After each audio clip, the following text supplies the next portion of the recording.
সকাল থেকে সন্ধ্যা পর্যন্ত কত গুনাহ হয়েছে, কিন্তু এত গুনাহ করার পরেও মনে হয় আপনি একবারও তওবা করার প্রয়োজন মনে করেননি। বুঝা গেল এটাই, আপনি লাগামহীন জীবন যাপন করছেন, আপনার দ্বারাই গুনাহ তো হয়ে যায়, কিন্তু গুনাহে ক্ষমার জন্য আল্লাহর দরবারে একবারও আপনি তওবা করেন না। ও মুসলমান, আজ আপনাদেরকে শোনাই, মুমিন ব্যক্তির এক নম্বর ফার্স্ট ক্লাস গুণ হচ্ছে এটাই যে মুমিন হয় সে এমন হয় সে বারবার আপনার তওবা করে, বারবার আল্লাহর দিকে আপনার ফিরে আসে। মুসলমান, তওবা করলে লাভটা কি হবে আজ আপনাকে একটু ক্লিয়ার করে শোনাই। মক্কার মাটিতে একজন আল্লাহর বান্দা নওজোয়ান একদিন নিজের বিবিকে ডাকলো, আর বিবিকে ডাকার পরে বলতে আছে, বিবি রে, আজ আমি তোমাকে ডাকলাম এজন্যই কি কয়টি কথা তোমাকে বলি, একটু মনোযোগ সহকারে আমার কথাগুলা শুনবে। ওই আল্লাহর বান্দা নওজোয়ান এবার কথা বলতে আরম্ভ করলো। ওই আল্লাহর বান্দা বলে, বিবি রে শুনে নাও, এখন আমার উরুসাত সন্তান তোমার গর্ভে, কিন্তু আমি মন স্থির করেছি, আমি নিয়াত বানিয়েছি এটাই, আমি মক্কা থেকে শাম দেশে যাব ব্যবসায়, আর ওই ব্যবসায় শামে যাওয়ার পরে যদি আমার ফিরে আসতে দেরি হয়ে যায় আর এর মধ্যে যদি তোমার গর্ভের সন্তান দুনিয়াতে চলে আসে। ওই আল্লাহর বান্দা বলতে লাগলো, বিবি রে একটা কথা তুমি কান খুলে শোনো, যদি তোমার গর্ভে হতে কোনো পুত্র সন্তানের জন্ম হয় ওকে অতি যত্ন সহকারে লালন পালন করবে, আর যদি তোমার গর্ভে হতে কোনো কন্যা সন্তানের জন্ম হয় তাহলে তুমি একটা কাজ করবে, ওকে হয় আতুর ঘরে গলা দাবিয়ে মারবে, আর নচেত তুমি একটা কাজ করবে, তাকে চুপ করে মরুভূমিতে নিয়ে গিয়ে মরুভূমির বালুর নিচে দাফন করবে। এই ওসিয়ত, এই নসিহত আল্লাহর বান্দা করে দেওয়ার পরে মক্কা থেকে গেল শামে। শামের মাটিতে 1 বছর 2 বছর করতে করতে 6 বছর কাটিয়েছিল।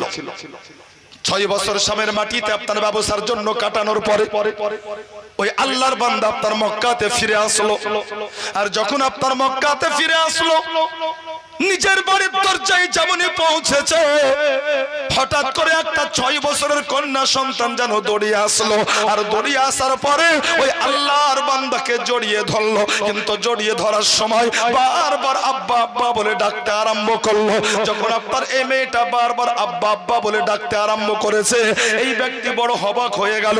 এই ব্যক্তি হতবাক নির্বাক হয়ে যাওয়ার পরে আপন বিবিকে প্রশ্ন করলো, বলে, বিবি রে কি ব্যাপার, এই মেয়েটা কার, এই মেয়েটা কেনই বা আমাকে আব্বা আব্বা বলে ডাকে, আর এই মেয়েটা কেনই বা আব্বা বলে আমাকে জড়িয়ে ধরে। যখন বিবিকে প্রশ্ন করেছিল, প্রাণের বিবি উত্তর দিতে আরম্ভ করলো। বিবি উত্তর দিতে আছে, স্বামী গো, এই মেয়েটা এজন্যই আপনাকে আব্বা বলে জড়িয়ে ধরে, এজন্যই কি মেয়েটা অন্য কারণ নয়, মেয়েটা হচ্ছে আপনারই গর্ভের সন্তান, মেয়েটা হচ্ছে আপনারই উরুসাত সন্তান, অতএব এই মেয়েটা হচ্ছে একমাত্র আপনার আমার কন্যা সন্তান, এজন্যই মেয়েটা আপনাকে বারবার আব্বা আব্বা বলে জড়িয়ে ধরে।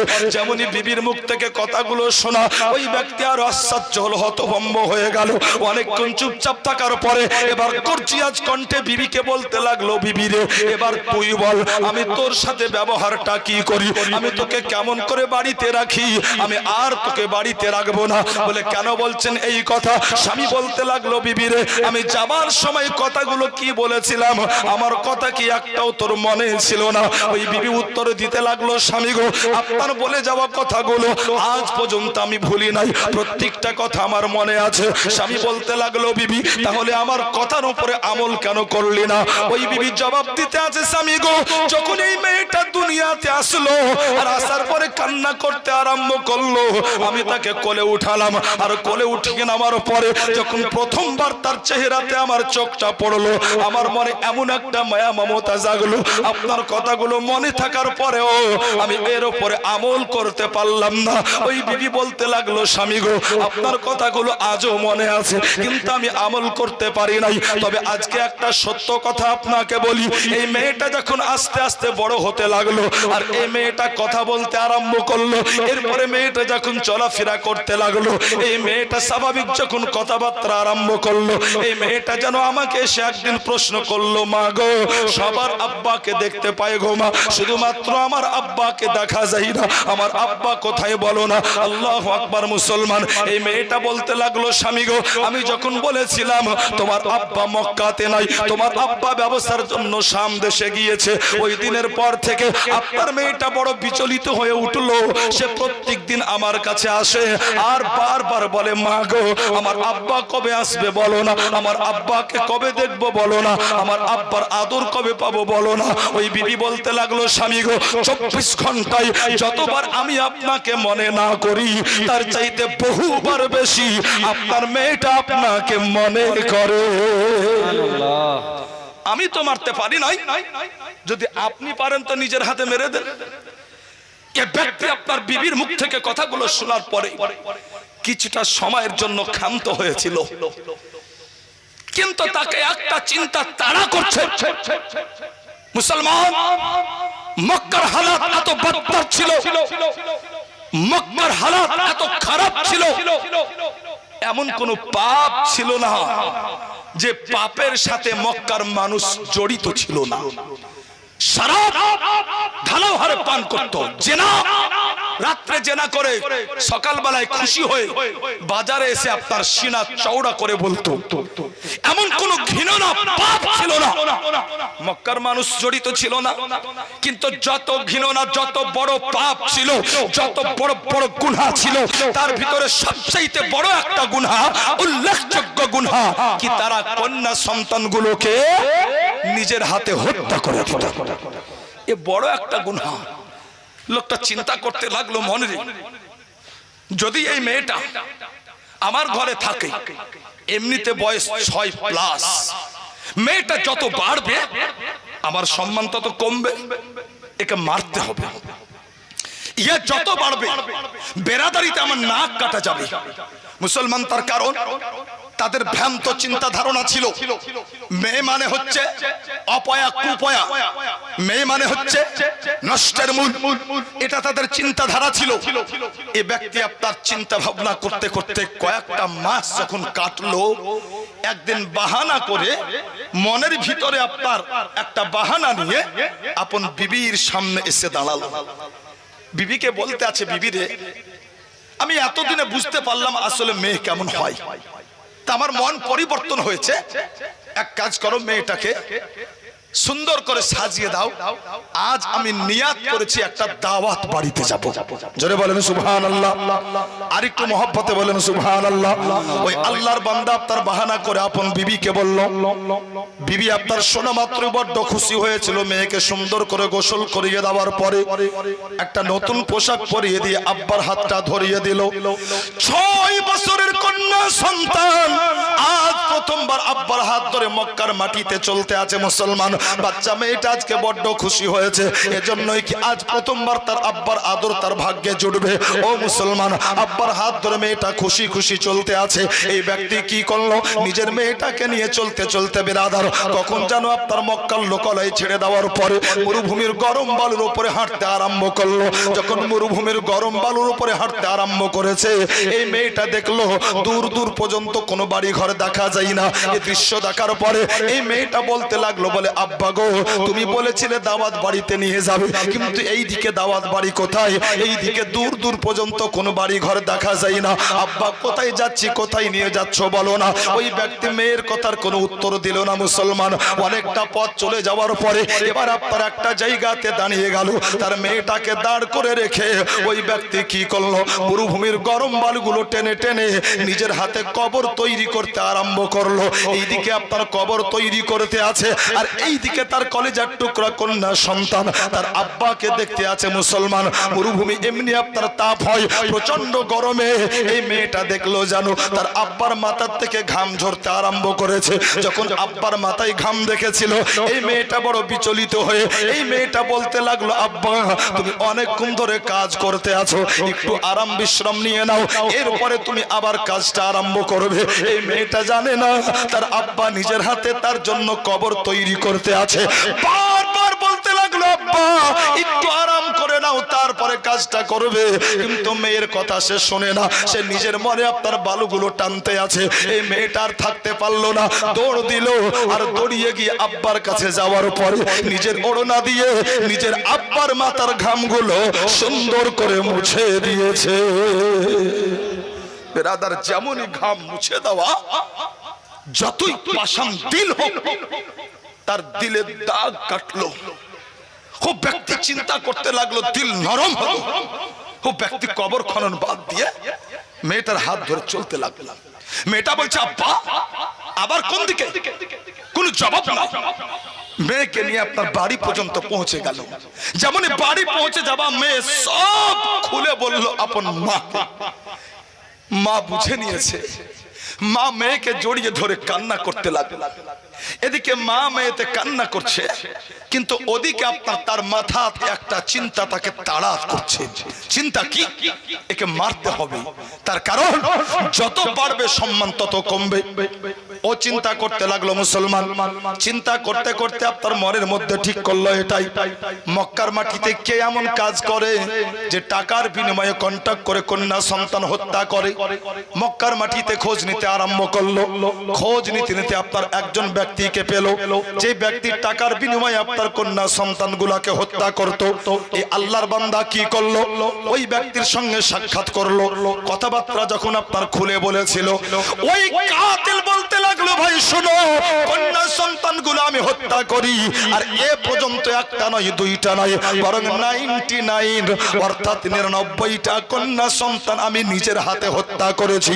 আমি তোমার মেয়েটাও হত্যা করে দিতে পারি, তবে শর্ত হচ্ছে একটাই, তোমার মেয়েটা বড় হয়েছে, অতএব এত বড় মেয়ে আজ পর্যন্ত হত্যা করি নাই। আমি আতুর ঘর থেকে মেয়েগুলো নিয়ে এসে হয় কাউকে গলা দাবিয়ে মেরেছি, নচেত কাউকে মরুভূমি বালুর নিচে দাফন করেছি। তোমার মেয়েটা 6+ হয়ে গেছে, আমি তোমার কাজটা করতে পারি, তবে শর্ত হচ্ছে এটাই, টাকা একটু বেশি লাগবে। বলে কত টাকা লাগবে? ওই সময়তে আপনার 3000 দিরহাম কন্টাক্ট হয়ে গেল। এই ব্যক্তি বলতে লাগলো, যাও ঠিক আছে, আমি তোমায় 3000 দিরহামই দেব। ওই মার্ডারার কাতিল বলল, ভাই তোমার জন্য আরেকটা শর্ত হচ্ছে এটাই, তুমি শুধুমাত্র তোমার মেয়েটাকে নিয়ে এসে মরুভূমিতে আমার হাতে তুলে দিবে। কথাবার্তা কমপ্লিট হয়ে গেল। আবার আপনার মিডিলে কয়েকটা মাস কেটে গেল। ওই ব্যক্তি আল্লাহর বান্দা আবার বাহানা নিয়ে আপন বিবির সামনে দাঁড়িয়ে বলেছিল, বিবি রে, আমি এতদিনে বুঝতে পারলাম মেয়ে মানে হচ্ছে এই রহমত, অতএব আমার মনের পরিবর্তন ঘটেছে। আজ সত্য করে বলছি, আমি সত্যি সত্যি মেয়েকে দাওয়াত বাড়িতে নিয়ে যাব। অবলা বিবি আপনার বুঝতে পারি নাই। আল্লাহু আকবার। স্বামীর আপনার মক্করে পড়ে যাওয়ার পরে নিজের মেয়েটাকে সাজিয়ে গুজিয়ে আবার আগের দিনের মতো স্বামীর হাতে তুলে দিল। এই ব্যক্তি আপনার চলতে লাগলো। চলতে চলতে লোকালয় ছেড়ে দেওয়ার পরে মরুভূমির গরম বালির উপরে চলতে আরম্ভ করলো। হঠাৎ করে মেয়েটা দেখলো জানো একজন অপরিচিত ব্যক্তি তার সামনে দাঁড়িয়েছে, আর অপরিচিত ব্যক্তিকে দেখে মেয়েটা চমকে উঠলো। মেয়েটা বলতে আছে, আব্বা এটা কে? এর চেহারাটা বড় ভয়ানক। আব্বা এ আমার সামনে কেন দাঁড়ালো? যেমনই আপনারা বলা, এই ব্যক্তি কি করলো? নিজের মেয়েটাকে তার হাতে তুলে দিল। যেমনই তুলে দেওয়া, ওই মেয়েটাকে নিয়ে চলতে আরম্ভ করেছে। আল্লাহু আকবার। মুসলমান ও বেরাদার, ওই মেয়েটা কান্না করতে লাগলো। মেয়েটা বারবার বলতে লাগলো, আব্বা গো, যদি মারতে হয় তুমি নিজের হাতে মারো, কমসে কম এতটুকু শান্তি নিয়ে আমি মরতে পারবো কি আমি নিজের আব্বার হাতে দাফন হয়েছি। কিন্তু মেয়ের কথা আপনার কিছুই শুনলো না। আল্লাহু আকবার। মুসলমান এই ব্যক্তি কি করলো? মেয়েটাকে টানতে টানতে নিয়ে গেল। আগের থেকে মরুভূমিতে কবর তৈরি করে রেখেছিল, ওই কবরে আপনার মেয়েটাকে ধাক্কা দিয়ে ফেললো। আর ধাক্কা দিয়ে ফেলে দেওয়ার পরে এবার বালুগুলো টেনে মেয়েটাকে দাফন করতে আরম্ভ করলো। এত বালু চাপাই গলা পর্যন্ত দাফন হয়, কিন্তু আপনার মাথাটা কোনো মতেই দাফন হয় না। এই লোকটা বড্ড বিরক্ত হলো। এই মার্ডারার কাতিল কি করলো? কোদালের উল্টা দিক দিয়ে মেয়েটার মাথাতে আঘাত করলো। যেমনই আপনার মাথায় আঘাত করা, ওই মেয়েটার মাথা ফেটে রক্ত ঝরতে আরম্ভ করলো। কিন্তু মাথার থেকে রক্ত ঝরে, কিন্তু মেয়েটা হাউমাউ করে কান্না করে না। ওই মেয়েটা চিৎকার দিয়ে কান্না করে না। এই দিকে রক্ত ঝরতে আছে, আর এই দিকে আপনার মেয়েটা আসমানের দিকে মুখটাকে উঠিয়ে দিল। আসমানের দিকে মুখটা উঠিয়ে দেওয়ার পরে দুই ঠুটকে নড়িয়ে আপনার বিড়বিড় করে কি বলতে আরম্ভ করেছে। ওই মার্ডারার দৃশ্য যখন দেখলো মুসলমান, ওই ব্যক্তি চিন্তা করতে লাগলো, মনে রে এত জোরে মেয়েটাকে মারলাম, তার মাথা ফেটে রক্ত ঝরতে আছে, কিন্তু চিৎকার করে কান্না করলো না, হাউমাউ করে সে কান্না করলো না। সে আসমানের দিকে মুখটা তুলে কি বলে, মনের মধ্যে কৌতূহল জাগলো। বাবা এই ব্যক্তি কি করলো? ওই মেয়েটার কাছে গেল, আর মেয়েটার কাছে যাওয়ার পরে মেয়েটার মুখের কাছে আপনার নিজের কানটা নিয়ে নিয়ে গেল। যেমনই আপনার মুখের কাছে কানটা নিয়ে যাওয়া, এই ব্যক্তি শুনতে আছে, ওই মেয়েটা গলা পর্যন্ত বালুতে দাফন, আসমানের দিকে মুখটা তুলে বলতে আছে, আল্লাহ গো, শুনেছি তোমার রহমতের নবী, যেই নবীর মাধ্যম দিয়ে আল্লাহ মানুষ পাপের পথটা ভুলে যাবে, মানুষ আবার জান্নাতের পথে চলতে আরম্ভ করবে। আল্লাহ তোমার ওই রহমতের নবী যাকে তুমি দুনিয়াতে পাঠাবে, তোমার ওই নবীর মাধ্যম দিয়ে আবার মানুষ সভ্যতা ফিরে পাবে। আল্লাহ তোমার ওই রহমতের নবী, যেই রহমতের নবীর মাধ্যম দিয়ে মক্কার মাটিতে কন্যা সন্তানের হত্যা বন্ধ হবে। আল্লাহ তোমার ওই রহমতের নবী, যেই নবীর মাধ্যম দিয়ে আবার দুনিয়ার মায়ের জাত সম্মান ফিরে পাবে। মেয়েটা বলতে আছে, আল্লাহ যদি তোমার ওই নবীকে না পাঠিয়েছো, আল্লাহর দেরি করো না, তোমার ওই রহমতের নবীকে পাঠিয়ে দাও, যে নবীর মাধ্যম দিয়ে আবার মায়েরা সম্মান ফিরে পাবে, যেই নবীর মাধ্যম দিয়ে কন্যা সন্তানের হত্যা বন্ধ হবে। মুসলমান যখন কথাগুলো শুনেছিল, এই কথাবার্তাগুলো শোনা পরে এই ব্যক্তির শরীরে একটা কম্পন আরম্ভ হলো। এই ব্যক্তি আপনার আর কিছু করলো না, কাঁপতে কাঁপতে ও জায়গা থেকে দৌড় দিল। আল্লাহ পাক রব্বে কায়নাত আমার নবীকে দুনিয়াতে পাঠালেন। ও নবী পাক আকা মুস্তাফা দুনিয়াতে আসলেন। বিরাদার, আল্লাহ পাক বলছেন, হাবিব 40 বছর পর্যন্ত স্বাভাবিক জীবন যাপন করো। নবী আমার 40 বছর পর্যন্ত স্বাভাবিক জীবন যাপন করলেন। আল্লাহ পাক বলছেন, হাবিব এবার তুমি নবুয়তের এলান করো। মুস্তাফা নবুয়তের এলান করলেন। আল্লাহ পাক বলছেন, হাবিব 3 বছর চুপি চুপি দিন ইসলামের দাওয়াত দাও। আল্লাহ পাকের নবী ওটাই করলেন। আল্লাহ পাক এবার বলছেন, হাবিব এক কাজ করো, তোমার বংশধরকে ডাকো, ডাকার পরে দিন ইসলামের দাওয়াত দাও। তো মুস্তাফা আমার ওটাই করলেন। এরপরে আমার আল্লাহ পাক বলেন, ফাস্তা বিমা তুমারুন, হাবিব আর চুপচাপ বংশের ভিতরে নয়, বরং দিন ইসলামের দাওয়াত তুমি খোল্লা দিতে আরম্ভ করে দাও। তো নবী আমার দিন ইসলামের দাওয়াত এলানিয়া আপনার আরম্ভ করলেন। হে মুসলমান, একদিন আকা মুস্তাফার কাছে সাহাবায়ে কেরাম একটা শিকায়াত করলেন। শিকায়াত কি ছিল? সাহাবায়ে কেরাম বলতে লাগলেন, ইয়া রাসূলুল্লাহ, মাত্র 7 দিন হয়েছে একজন ব্যক্তি আমাদের ভাই দিন ইসলাম কবুল করেছে, কিন্তু নবী গো, যখনই তাকে দেখি সবার চাইতে আলাদা। কেমন? সাহাবায়ে কেরাম বললেন, ইয়া রাসূলুল্লাহ, যখনই তাকে দেখি আমরা দেখি তার চোখ ভিজাই, সে যেন কান্না করছে। হুজুর, ও যতক্ষণ আমাদের মধ্যে থাকে আমাদের সাথে কথা বলে না, বড় আনমনা উদাস থাকে, বড় বেচেন। ইয়া রাসূলুল্লাহ, যখনই আমরা দেখি তাকে বড় চিন্তিত লাগে। হুজুর, নবী আমার বললেন কি, শোনো, আমার ওই প্রিয় সাহাবী কেন চিন্তিত থাকে, কেন সদা সর্বদা কান্না করে, এটা আর তোমাদেরকে জানতে হবে না, এটা আমি রাসূলুল্লাহ নিজেই জানবো। নবী আমার তারপরের দিন ওই সাহাবীকে ধরেছেন, বলতে আছেন, আমার প্রিয় সাহাবী, তুমি সদা সর্বদা কেন কান্না করো? কিসের জন্য তোমার মন খারাপ থাকে? কিসের জন্য তুমি এত উদাস থাকো? কিসের জন্য তুমি তোমার ভাইদের সাথে কথা বলো না? যেমন জিজ্ঞাসা করেছেন কথাগুলো, তো ও সাহাবী কান্না করতে লাগলেন। আকা মুস্তাফা বলতেন, সাহাবী কেন কান্না করো? সাহাবী বলতে আছেন, ইয়া রাসূলুল্লাহ, আসলে আমার কথাগুলো যখন মনে পড়ে যায়, সত্যি আমার ভিতরে এমন একটা কম্পন আরম্ভ হয়, হুজুর আমি দুনিয়া ভুলে যাই, আমি না চাইতে চোখ দিয়ে পানি চলে আসে। নবী আবার জিজ্ঞাসা করছেন কোন কথা?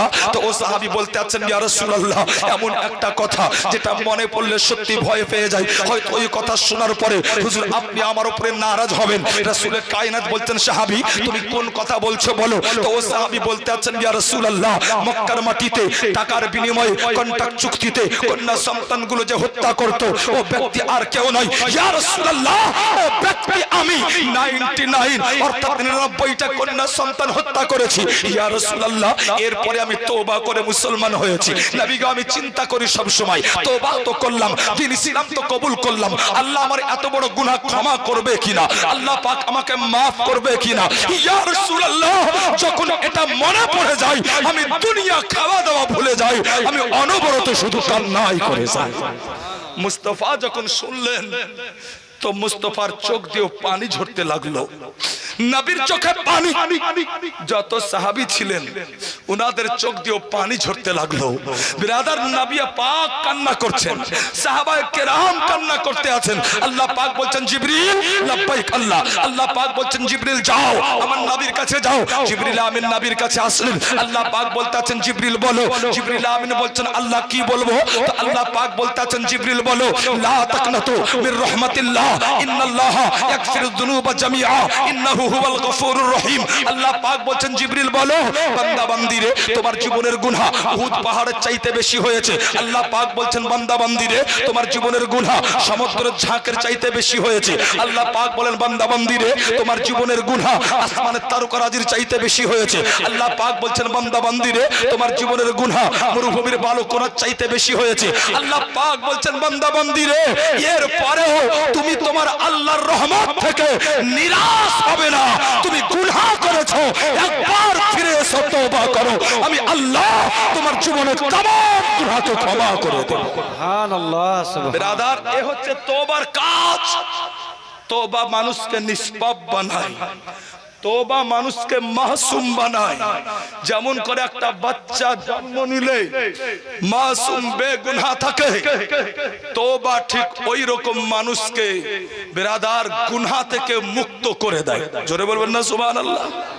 কিন্তু আমাদের লাইফস্টাইল, আমাদের যে চলাফেরা, এ প্রমাণ করে আমরা মনে হয় ভুলে বসেছি কি একটা দিন আছে আমাদের সামনে, যে দিন আমাদের দুনিয়া ছাড়তে হবে, কবরে যেতে হবে। একটা দিন আছে, তারপরে কবর থেকে আমাদের সবাইকে জিন্দা উঠানো হবে, আর তারপরে আমাদের সবার কাছ থেকে কড়াই গুন্ডাই হিসাব বুঝে নেওয়া হবে। মনে হয় এটা আমরা ভুলে গিয়েছি। যদি না ভুলতাম তাহলে আজ আমাদের এই রকম চলাফেরা লাগামহীন জীবন যাপন হতো না। কেমন লাগামহীন জীবন যাপন? আল্লাহর ওয়াস্তে বসুন বাবু, হয়তো এই ওয়াজ জিন্দেগিতে এর আগে শুনেননি, আজ শুনে যান লাগামহীন জীবন যাপন কেমন। আমি শুরুতেই বলেছি মানুষ, প্রত্যেক মানুষ আমরা চিন্তায় যুক্ত।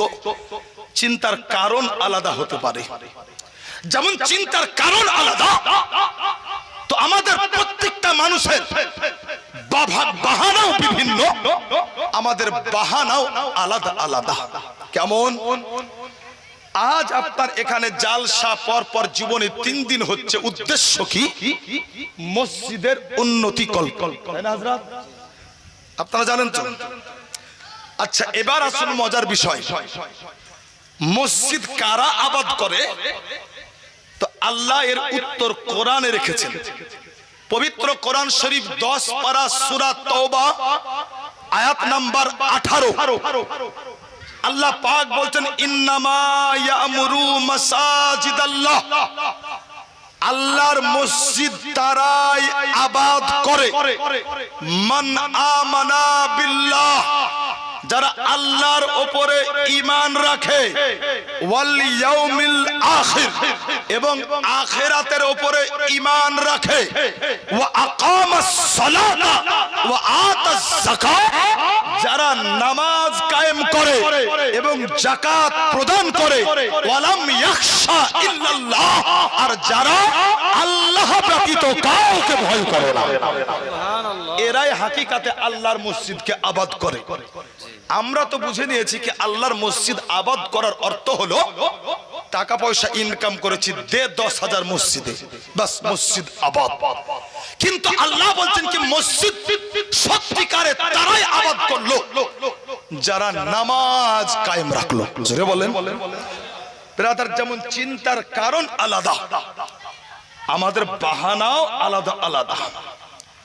ভাই কাউকে বললাম চাচা এত কষ্ট করে 3 দিন জীবনী করলেন, মানুষ অনেক দান ধ্যান করলো, মসজিদ চিকন হয়েছে। মৌলভী হারুন আমি কয়েকবার আপনাদের এখানে আসলাম, দেখছি মসজিদ চিকন হয়েছে। চাচা আপনার কোনো উন্নতি হয়েছে? মানে বলে চাচা আপনি নামাজ 5 ওয়াক্তের পড়েন? তো গাল ভরা হাসি দিয়ে বলছে বেটা ইচ্ছা তো হয় কি এক ওয়াক্তের নামাজ কাজা করব না, কিন্তু আসলে বিষয় হয়েছে এটাই, ছেলেপিলা সব বাইরে থাকে, আমি শুধু জমি জায়গা নিয়ে ব্যস্ত বাপ। জমিতে আমার সারাদিন কেটে যায়, ওই সকালে যাই সন্ধ্যায় আসি, টাইম বার করতে পারি না বাপ। আল্লাহ যদি এগুলো থেকে মুক্ত করতে নামাজ পড়বো। কথা ঠিক বললাম বাবু?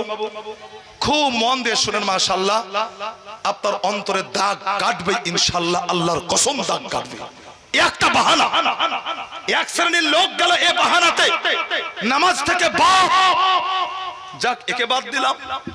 ভাই আপনি পড়েন, আপনি নামাজ পড়েন।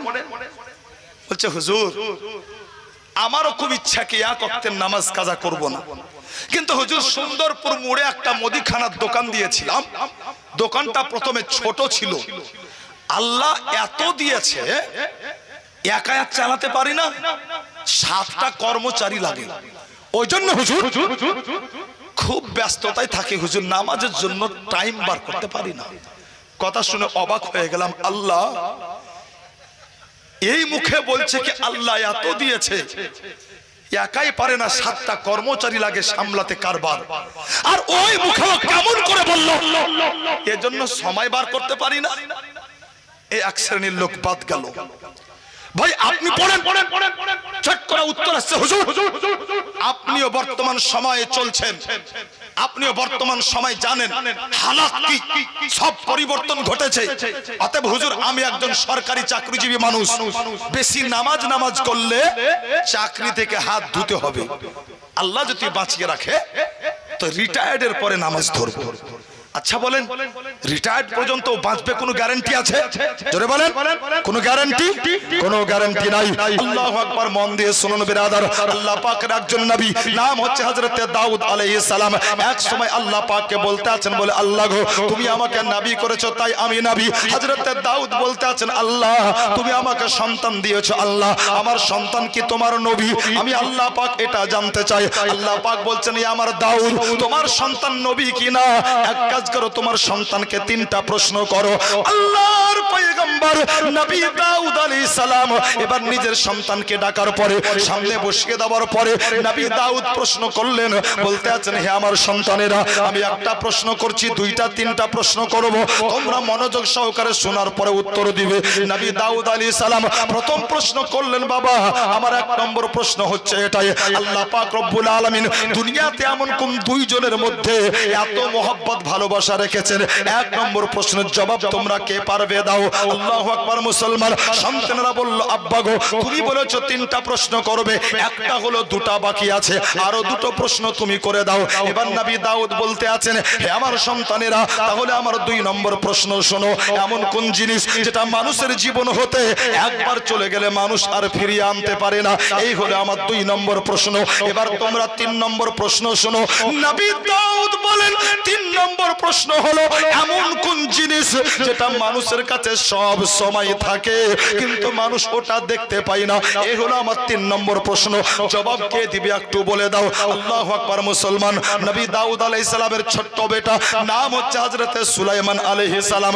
নবী সুলাইমান দাঁড়িয়ে হাত তুলে বলেছিলেন, আব্বা গো তোমার প্রশ্নের জবাব আমি সুলাইমান দেব।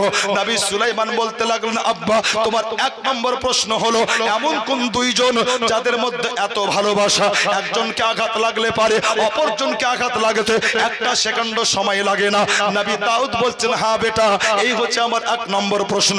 নবী সুলাইমান বলতে আছেন, আব্বা তোমার 1 নম্বর প্রশ্নের জবাব হলো এটাই, আল্লাহ পাক রব্বুল আলামিন দেহের সাথে রূহের এমন একটা ভালোবাসা রেখেছেন যাদের 2 জনের ভালোবাসার কাছে সবার ভালোবাসা হার মেনে যায়। এটা আমার 1 নম্বর প্রশ্নের জবাব। নবী দাউদ আলাইহিস সালাম প্রশ্নের জবাব পাওয়া মাত্রই বলতে আছেন, বলে আল্লাহ আমার ছোট্ট বেটা সুলাইমান 1 নম্বর প্রশ্নের জবাব দিয়েছে, নাম্বার কত পেয়েছে বলো না? আল্লাহ পাক বলছেন, ও নবী দাউদ তোমার ছোট্ট বেটা সুলাইমান নাম্বার 100 তে 100 পেয়ে গেছে। নবী সুলাইমান বলছেন, আব্বা তোমার 2 নম্বর প্রশ্ন হলো এটাই, এমন কোন জিনিস যেটা মানুষের কাছ থেকে একবার চলে গেল মানুষ আর ফিরিয়ে আনতে পারে না? নবী সুলাইমান বললেন, আব্বা গো ওটা হচ্ছে সময়। একবার যদি সময় চলে যায় মানুষ ওই সময়টা নিজের জীবনে ফিরিয়ে আনতে পারে না। 2 নম্বর প্রশ্নের জবাব হয়ে গেল। নবী সুলাইমান বলতে লাগলেন, আব্বা তোমার 3 নম্বর প্রশ্নের জবাব হলো এটাই, মানুষের কাছে সব সময় থাকে কিন্তু মানুষ ওটা দেখতে পায় না। নবী সুলাইমান বলছেন, আব্বা তোমার 3 নম্বর প্রশ্নের জবাব হলো মানুষের কাছে সব সময় তার মওত থাকে কিন্তু মানুষ আপন মওত দেখে না। সব সময় মানুষের কাছে মওত, কিন্তু বেরাদার বলছিলাম আপনার এক শ্রেণীর লোক যে বাহানা দিল, বলে হুজুর ইচ্ছা তো আছে কিন্তু হুজুর কাজ করতে পারছে না, এজন্য কি সরকারি চাকরিজীবী মানুষ আমি। বেরাদার কিন্তু আজ আমি আপনাদের একটা ছোট্ট ঘটনা শুনিয়ে যাব। বেরাদার আপনার দিল অন্তরে দাগ কাটবে। আল্লাহু আকবার। দুনিয়াতে অনেক দেশ আছে, তার মধ্যে একটা দেশ, যে দেশের নাম হচ্ছে ইরাক। ইরাক দেশে একটা শহর আছে, যে শহরের নাম হচ্ছে বাগদাদ। আর এই বাগদাদে আজও একজন আল্লাহর ওলি আরাম করছেন, যার নাম আমরা জানি গৌসে সামদানি মুহিউদ্দিন আব্দুল কাদের জিলানী রাদিয়াল্লাহু তাআলা আনহু। আর এই বাগদাদেরই একটা ছোট্ট ঘটনা আজ শোনাবো, ইনশাআল্লাহ শুনবেন। তার ফাঁকে একবার মহব্বতে জোর আওয়াজে দরুদে পাক পড়ুন, আল্লাহুম্মা সাল্লি আলা সাইয়্যিদিনা মাওলানা মুহাম্মদ ওয়া আলা আলি সাইয়্যিদিনা, জোরে পড়ুন, মাওলানা মুহাম্মদ সাল্লাল্লাহু আলা মুহাম্মাদিন সাল্লাল্লাহু আলা মুহাম্মদ।